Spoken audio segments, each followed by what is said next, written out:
రేపు కొండగట్టులో గిరి ప్రదక్షిణ నిర్వహిస్తుంది.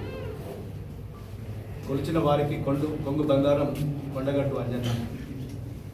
ఆధ్యాత్మిక వైభవంతో పాటు పచ్చని ప్రకృతి కొండగట్టు యొక్క ప్రత్యేకత. రేపు గురు పౌర్ణమి సందర్భంగా ఈ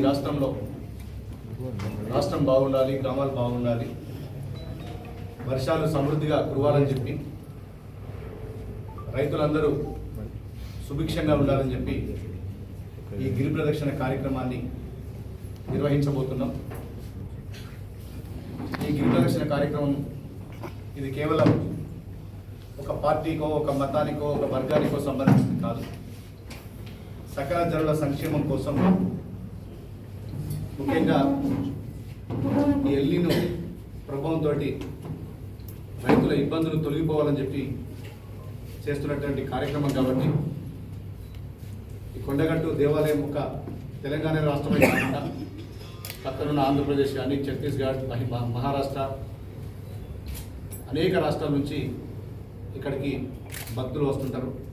చాలామందికి నమ్మకమైనటువంటి దేవాలయం. ఈ కొండగట్టు యొక్క ప్రత్యేకత ఏంటంటే అటు నరసింహుంది, శివుని యొక్క ప్రతిరూపం కొండగట్టు అంజన్న. ఇది దేశంలో ఎక్కడ కూడా ఇట్లాంటి విగ్రహం కానీ, ఇట్లాంటి దేవాలయం కానీ ఉండదు.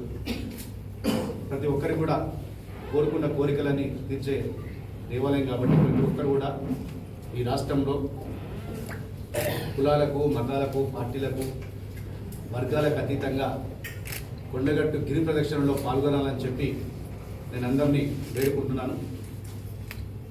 ఇప్పటికే తెలంగాణ రాష్ట్ర ప్రభుత్వం, గౌరవ ముఖ్యమంత్రి రేవంత్ రెడ్డి గారి నాయకత్వంలో అనేక దేవాలయాలు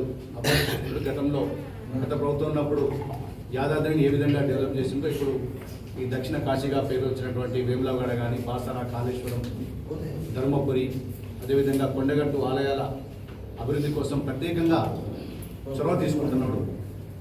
గౌరవ ముఖ్యమంత్రి గారికి, రాష్ట్ర ప్రభుత్వానికి ప్రత్యేకంగా నేను ధన్యవాదాలు తెలియజేస్తున్నాను. రేపు జరిగే ఈ కార్యక్రమంలో రాష్ట్రానికి చెందినటువంటి మంత్రులు పొన్నం ప్రభాకర్ గారు, అదేవిధంగా అల్లూరి లక్ష్మణ్ కుమార్ గారు కూడా హాజరు కాబోతున్నారు. రేపు ఉదయం 5 గంటలకు ఈ గిరి ప్రదక్షిణ కార్యక్రమం ప్రారంభమవుతుంది.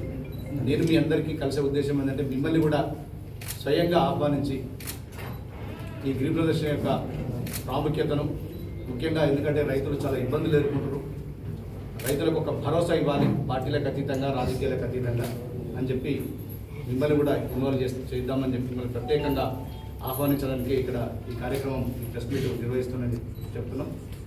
ఎందుకంటే గతంలో ఎన్నడూ లేని విధంగా ఈసారి రాబోతుందని చెప్పి, కరువు రాబోతుందని శాస్త్రవేత్తలు చెప్తున్నారు.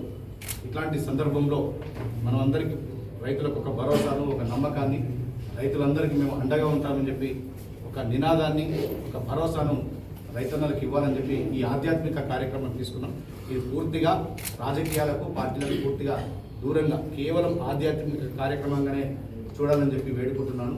ఇప్పటికే చొప్పదండి నియోజకవర్గంలో ప్రతి గ్రామం నుంచి వందలాది మంది గతంలో కూడా ఈ కార్యక్రమం పాల్గొంటారు. ప్రతిసారి కూడా వేలాది మంది భక్తులు ఈ గిరి ప్రదక్షిణ కార్యక్రమంలో పాల్గొంటున్నారు. ఈసారి కూడా ఉమ్మడి జిల్లా నుంచి కూడా పెద్ద ఎత్తున భక్తులు, ప్రజలు అందరూ కూడా పాల్గొని రైతులను సుభిక్షం ఉండాలని చెప్పి కోరుకునే కార్యక్రమాన్ని, ఈ కార్యక్రమంలో ప్రతి ఒక్కరు కూడా భాగస్వామ్యం కావాలని చెప్పి నేను అందరినీ వేడుకుంటున్నాను. Thank you.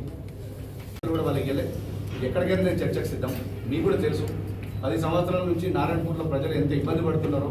వాళ్ళు కేవలం కట్ట దిగినప్పుడు ఒక 3-4 రోజులు అక్కడ పక్కన గంగాధర వివేకానంద స్కూల్లో క్యాంప్ వేసి బిక్కు అనుకుంటూ ప్రజలు చేసినప్పుడు కనీసం అప్పుడున్నటువంటి ప్రభుత్వం కనీసం పట్టించుకున్నటువంటి పాపన పోలేదు. మీరందరూ సాక్షులే, మీరందరూ కూడా వచ్చి వాళ్ళందరినీ ఓదార్చినటువంటి సందర్భం మనం చూసినాం.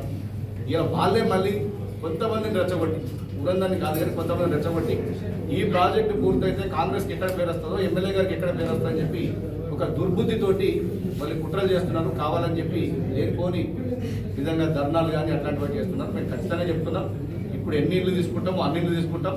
మిగతా వాటిని కూడా ఎక్కడెక్కడైతే ఎఫెక్ట్ అయిందో, ఏ ఇళ్ళు ఎఫెక్ట్ అయిందో దశల వారిగా ఆ గ్రామాన్ని ముంపు గ్రామంగా ప్రకటించాలని చెప్పి నేను స్వయంగా అసెంబ్లీలో మాట్లాడిన అనేక సందర్భాలు దాన్ని నేను ఉద్యమం కూడా చేసిన గతంలో. నాకు ఎప్పుడు అవకాశం వచ్చినా అసెంబ్లీలో అనేక సందర్భాల్లో నేను ప్రస్తావించాను. అదేవిధంగా ముఖ్యమంత్రి గారికి వేడుకున్నాను, ఉత్తమ్ కుమార్ రెడ్డి గారికి వేడుకున్నాను. ఖచ్చితంగా ఏ ఇల్లు అయితే ఎఫెక్ట్ అయితే అవన్నీ కూడా తీసుకుంటాం. నిజంగా ఊరంతా ఎఫెక్ట్ అయితే, ప్రాజెక్టు పూర్తయితే, ఎన్ని ఇల్లు ఎఫెక్ట్ అయితే అవన్నీ కూడా తీసుకునే కార్యక్రమం చేస్తాం. మేము గతంలో చెప్పిన దశల వారీగా ముంపు గ్రామంగా ప్రకటించే కార్యక్రమం చేస్తామని చెప్పిన దానికి కట్టుబడుతున్నాం. 40 కుటుంబాలు ఒకవైపు, మిగతా అంతా ఒకవైపు, 2 వర్గాలు అయిపోయిన ఊరంతా. వాళ్ళకి ఏమన్నా హామీ ఇస్తారా? 40 కుటుంబాలు సెలెక్ట్ చేసింది మేము కాదండి. అది గత ప్రభుత్వం బీఆర్ఎస్ ఉన్నప్పుడే ఏదైతే ముంపు గురవుతున్నాయో ఇల్లు అని చెప్పి గత ప్రభుత్వం ఉన్నప్పుడు వాళ్ళే, గతంలో ఉన్నటువంటి ఇంజనీర్లు అధికారులు ఆ 40 వాళ్ళే చేసిండ్రు. మేడిపల్లి సత్యం చేయలేదు, మేడిపల్లి సత్యం చెందినటువంటి ఇంజనీర్లు చేయలేదు. ఎందుకంటే దానికి సంబంధించినటువంటి డాక్యుమెంట్స్ అన్ని వాళ్ళ దగ్గరనే 2014 నుంచి 23 మధ్యలో ఈ 40 ఇళ్ళు ఎఫెక్ట్ అవుతున్నాయి అని చెప్పి అప్పుడు స్మితా సబర్వాల్ వీళ్ళందరూ వచ్చి ఈ 40 ఇళ్ళు తీసుకోవాలని చెప్పారు. నేనుగా చెప్పింది అదే ఇళ్ళు తీసుకోవడానికి దానికి సంబంధించి మేము పరిహారం ఇప్పించిన వాళ్ళు కనీసం ఒక 10 రూపాయలు పరిహారం ఇప్పించాలి. 10 ఏళ్ళ అధికారం నుండి నేను వచ్చినాక 23.5 కోట్లు విడుదల చేసిన, మళ్ళీ 20 కోట్లు కూడా ఇప్పుడు విడుదలకు రెడీగా ఉంది. మీరేమో దశల వారీగా అంటున్నారు, వాళ్ళేమో మొత్తం గ్రామాన్ని మొత్తం గ్రామం తీసుకోవాలని నాకు కూడా ఉంది. అప్పుడు అక్కడ ఉన్నటువంటి పరిస్థితులు అది మనం తీసుకోమని తీసుకునే కాదు కదా, వాళ్ళు అధికారులు ఏ విధంగా నిర్ణయిస్తారు, ఇంజనీర్లు వాళ్ళంతా ఎక్స్పర్ట్స్ ఏ విధంగా నిర్ణయిస్తారో ఆ విధంగా నా డిమాండ్ కూడా తీసుకోవాలని నేను గతంలో అనేక సార్లు అసెంబ్లీలో మాట్లాడుతున్నాను. కావాలంటే దానికి ఇప్పుడు చూపిస్తున్నాను. నారాయణపూర్ గ్రామాన్ని పూర్తిగా ముంపు గ్రామంగా ప్రకటించాలని చెప్పి నేను అనేక సార్లు మాట్లాడిన. ముఖ్యమంత్రి గారికి స్వయంగా ఆ గ్రామానికి ఉత్తమ్ కుమార్ గారు తీసుకొచ్చి ప్రోగ్రామ్ పెట్టింది. ఎందుకంటే ఆ గ్రామం మీద ఉన్నటువంటి కమిట్మెంట్ గతంలో మనం ఉద్యమించడం, ఆ గ్రామానికి న్యాయం చేయాలని చెప్పి ఇరిగేషన్ మంత్రి ఉత్తమ్ కుమార్ రెడ్డి గారిని తీసుకొచ్చి ఆ గ్రామంలో మీటింగ్ కూడా పెట్టి అక్కడ ఉన్నటువంటి పరిస్థితులను మంత్రి గారు ఎక్స్ప్లెయిన్ చేసినాం.